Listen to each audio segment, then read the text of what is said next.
Hey, it's Rachel. I am a guilt-free positive parenting specialist bringing relief to helpless, overwhelmed parents who want to raise responsible, confident children without adding more stress or guilt to your lives. Today I'm going to talk about why punishments, things like taking things away and telling your children they can't go somewhere or putting them in timeout, might not work in your home and what you can do instead. So let's say that your son is mean to his sister for the 10th time that day. You've reminded him calmly to be nice to his sister, but eventually you say, "That's it, I'm taking away your phone." And it works temporarily, but it doesn't stop him from being mean to his sister the next time. But of course you take away the cell phone. We need children to know that there are consequences to their actions. And we hope that when we punish a child for being mean, they start to associate that action with punishment and they won't do it anymore. And in theory, it makes sense. And in the short term, it does work. It just doesn't work to change behavior in the long run.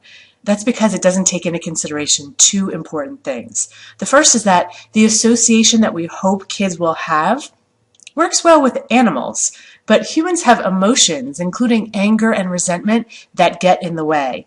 So often kids don't associate their punishment with changing their behavior, they just focus on how mad they are, and they don't learn the lesson we expect them to. The second reason it doesn't work is because punishment never addresses the underlying reason for the child doing what they're doing, so the behavior never changes. So there's a reason that your son was being mean. Maybe it was the fact that most people, until they have other tools, take out their, what I call yuck, on other people. Chances are he was in a bad place and he was taking it out on his sister. And if we're being honest, we do the same thing. When we're having a bad day, we take it out on our spouses, our friends, or our kids. And punishment does not teach your son how to have yuck and not take it out on his sister. So the next time he has yuck, he's going to do the same exact thing. But if punishment doesn't work, then what should we do instead? Because I believe it's our job to teach our kids to act responsibly. So the solution is to find the source of the behavior and teach tools instead of punishing.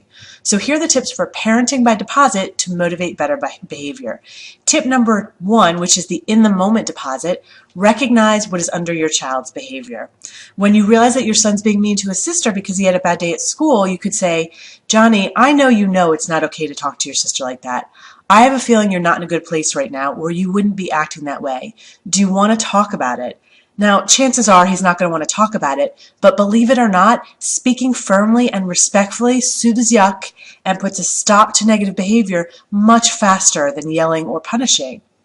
Now, to make sure the behavior doesn't return on a regular basis, let's look at the second tip. Tip number 2 is how to parent by deposit proactively. Find a pattern in their behavior and give them new tools for behaving positively.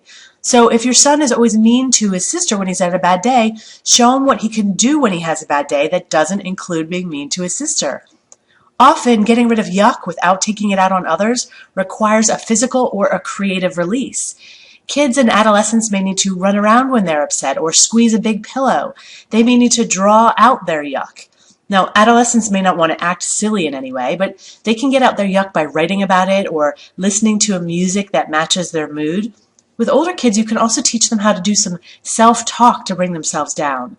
The key is to teach them these tools proactively and practice them so they know how to behave positively. This teaches them something that punishment just cannot and will not do.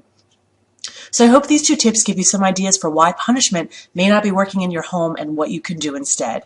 If you want more information about how to motivate your kids to listen to you, ask me about the Parenting by Deposit program, where I teach you how to raise kids who feel good about themselves and make healthy choices, even if you are not a perfect parent and never will be.